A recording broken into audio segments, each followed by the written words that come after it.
Medieval peasants lived in a world where hunger was a constant companion. Their diet, far removed from the feasts of kings and nobles, was dictated by the seasons, the soil, and the whims of nature.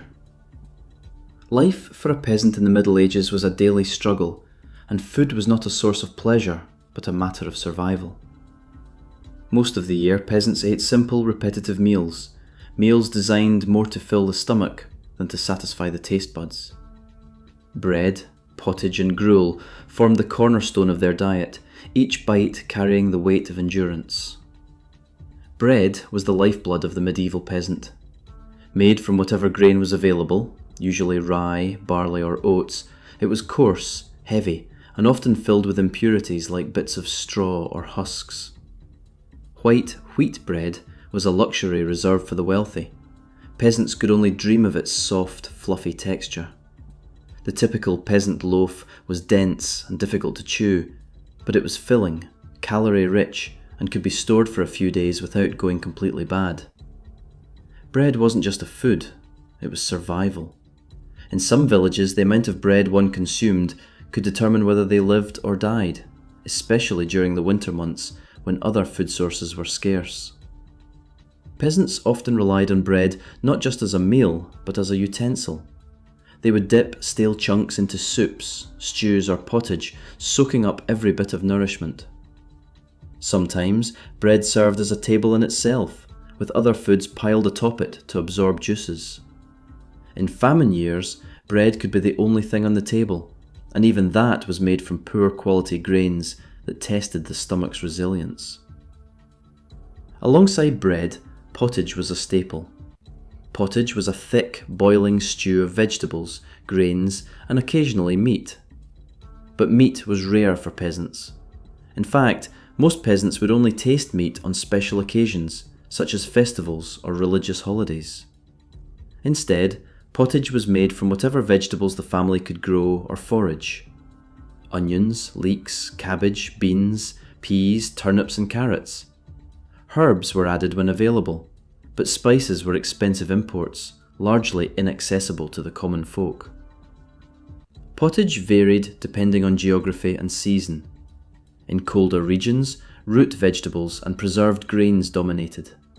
In warmer areas, legumes and leafy greens were more common. It was often cooked over an open fire in large cauldrons, sometimes in communal kitchens shared by several households. The stew was boiled relentlessly, not just to cook, but also to make coarse grains and tough vegetables edible. Pottage could be eaten multiple times a day, reheated as needed, and often formed the only substantial meal for the poor. On particularly lean days, peasants survived on gruel, a thin porridge made from boiling grains in water or milk. Gruel was the ultimate symbol of scarcity. It lacked flavour, nutrition, and warmth, but it could keep hunger at bay. Sometimes it was sweetened with honey, if the family could afford it, or seasoned with a pinch of salt to make it more palatable. Children often survived on gruel alone, as it was easy to swallow and digest. Despite its simplicity, gruel was crucial during winter months, when fresh food was unavailable, or during times of famine when grains were scarce. Peasants relied heavily on vegetables, not only because they were cheap and easy to grow, but because they could be stored for months.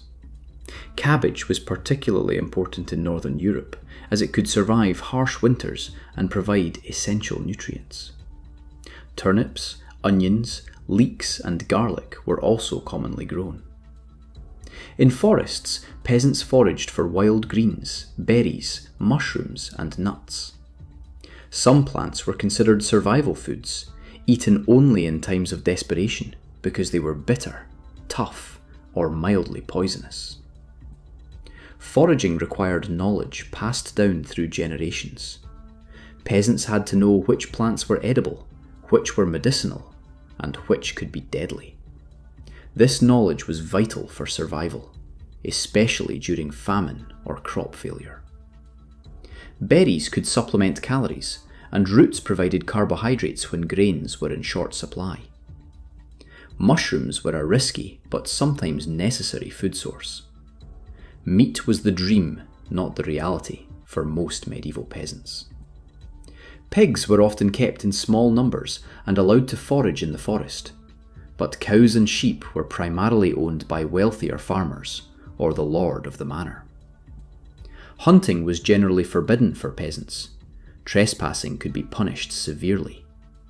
Therefore, meat was reserved for special occasions, festivals, weddings, or harvest celebrations. When peasants did have meat, it was usually pork, or occasionally goat, rabbit, or chicken. Organ meats and blood were also consumed, as nothing went to waste. Preserving meat was essential. Salting, smoking, or drying allowed peasants to store it for months. Even then, meat was eaten sparingly, often boiled into pottage to stretch it across several meals. Milk, cheese, and butter were vital sources of protein and fat. Peasants typically kept cows, goats, or sheep for this purpose. Milk could be consumed fresh or turned into butter and cheese, which were easier to store. Cheese, in particular, was a staple because it could survive long periods and provide necessary calories during winter. Yogurt and other fermented dairy products were less common in Western Europe, but appeared in some regions. Butter was both a cooking fat and a dietary necessity. It was used to enrich pottage or gruel and to add flavour to otherwise bland meals. However, dairy was usually limited to families that could maintain livestock. The poorest peasants often had to rely on plant-based fats, like lard, when available. Chickens were the most common source of eggs, which provided protein and nutrition. Eggs could be eaten fresh, hard-boiled, or mixed into pottage. Like meat, they were not abundant, and often went to the children or the sick. Insects, small fish, or other locally available protein sources might also be consumed in emergencies. A peasant's diet changed drastically with the seasons. In spring and summer, fresh vegetables, greens, and sometimes fruits provided variety and nutrition. But winter was harsh. Frozen fields meant grains had to be relied upon, and stored vegetables became the primary food. Preservation techniques like pickling, drying, or fermenting were essential for survival. Failure to store enough food could result in malnutrition or death. Famine years were particularly brutal. A single failed harvest could leave peasants with only wild plants, bark, and roots to eat. Historical records mention people scraping the ground for roots, boiling acorns, or eating tree bark mixed with flour to survive. Starvation was a real threat, and many families relied on charity from the church or the lord of the manor. Water was often unsafe to drink, so medieval peasants turned to ale and weak beer. Beer was a staple, even for children, because it was safer than water and provided calories and hydration. Alehouses were rare for peasants, but small-scale brewing at home was common. Cider and mead were also consumed in regions where apples or honey were available. Milk, as mentioned, was another important drink, and it was sometimes mixed with water or grains to make it last longer. In emergencies, wine could be consumed, but it was expensive and typically reserved for nobles. Religion heavily influenced what peasants could eat. Fasting days required abstaining from meat and sometimes dairy, leaving pottage, vegetables, and fish as the only permissible foods. Fish was eaten more frequently during Lent and on other holy days, even inland, as preserved or salted fish could be transported from coastal regions.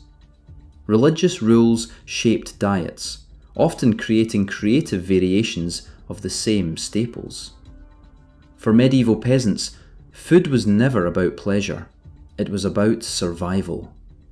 Meals were repetitive, bland, and designed to stave off hunger rather than delight the senses.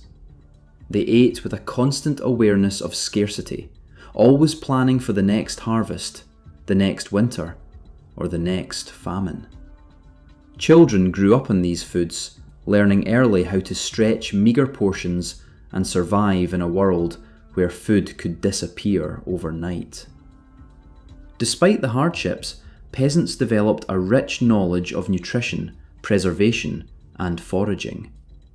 They adapted to the land, the seasons, and the limits imposed by their social position.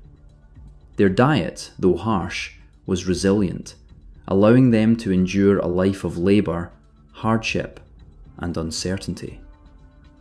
Ultimately, the medieval peasant's diet was a constant reminder of inequality. While kings feasted on meats, exotic spices, and sweet pastries, peasants lived on bread, pottage, and the occasional treat. Hunger shaped society, dictated behaviour, and defined the rhythms of life. Every meal was a small victory against nature, poverty, and the harsh social structures of the Middle Ages. Surviving on bread and pottage may seem grim to modern eyes, but it was a testament to human resilience. Medieval peasants endured extreme conditions, relied on ingenuity, and created a food culture built on necessity. It was a life of survival, endurance, and, sometimes, small joys found in the rare feast, a slice of cheese, or a bowl of freshly harvested vegetables.